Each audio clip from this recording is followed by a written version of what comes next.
Okay, welcome back to Mission Impressionable. This week's mission is please don't touch anything, and I don't even know how to begin with this game. I guess I'll start on the technical aspects, just because there's not much to say there. So when you launch the game, it does the little intro, title cards and stuff. It starts windowed. There is a full screen option, but you have to wait for the little intro. It's just a short little back and forth dialogue. Takes 10 seconds or whatever. That's pretty much it. The game is, you're in front of a button and you're told not to touch anything, and there's 25 endings depending on what you do.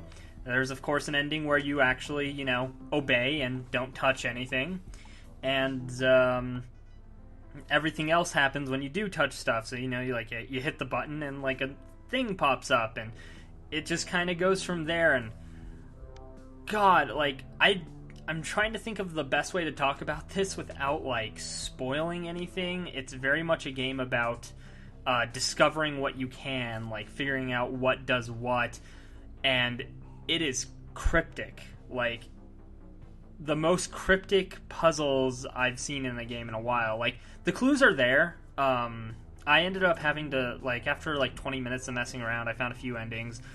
I kind of wanted to find more, so I ended up looking up a guide and kind of looking at, a couple of things you can do to make other stuff happen, and then I messed around with those a bit, without the guide. But, yeah, really cryptic, and as you go, you look and it's okay, once you kind of find out about it, it's okay, the clue's there, that makes sense, but at the same time, it's just, there's so much going on, and it's so weird trying to figure it all out. There's still stuff that I don't actually know what it does. You can use, there's a screwdriver that you can make show up, and there's a panel with these 4 colored buttons. No idea what that does. Still haven't figured that one out. There's also a poster on the wall that you can use the screwdriver to move the poster, and there's some stuff back there that I haven't been able to do anything with there either.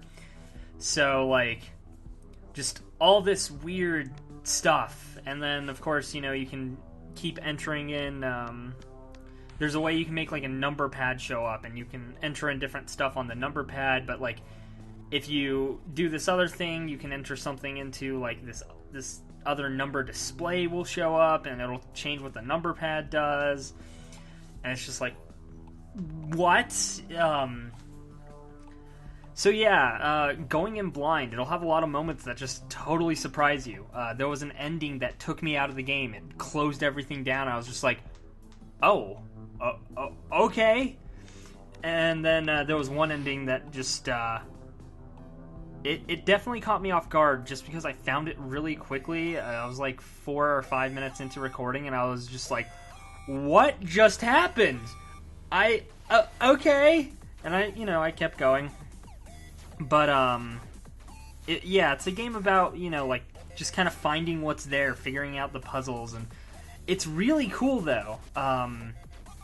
I don't think it's a game you could spend hundreds of hours in, obviously. It's definitely a sit down, play for a little bit kind of thing, but I mean, I played it for a good 40 minutes, 20 minutes before looking up a guide to kind of figure out okay, there's something I'm missing here. And now looking at it, I'm I feel stupid. But yeah, like I was saying, after 20 minutes, I looked up a guide. I still played for another 20 minutes after looking up the guide, just kind of messing around with stuff, trying to figure out a couple of the other endings. And there's 25 endings, like I said, so I could see you maybe, if, you're not using a guide, trying to figure everything out on your own, if you're clever and not an idiot like me, I could see you definitely spending a good couple of hours on this game, just finding everything, just because there's so much in it. And, it's pretty cheap. It's $5 on the store. There's a soundtrack edition, which I think is $6 or $7. And the music isn't bad. It's appropriate, I think. Kind of. There are some moments that are more intense, and the music gets more intense, but otherwise it's pretty calming.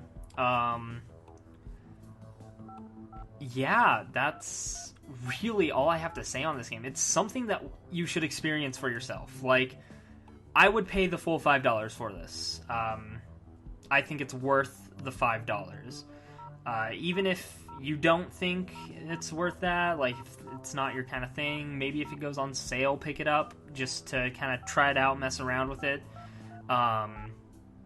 Like I said, I'm sure you can tell just by watching the video, depending on how we mix things around and what we show with it, but I'm sure you can tell there's like a lot of things going on, and I do want to go back now after playing it for my recording, and I want to try to get all the endings. I want to see if I can figure out anything else on my own.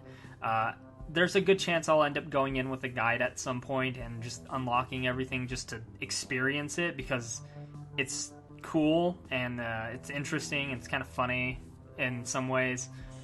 But yeah, so this week, please don't touch anything, except touch everything. Touch it a lot. Sorry, never mind. But, you know, let me know if you have any questions about this one, and let me know what you think of the video.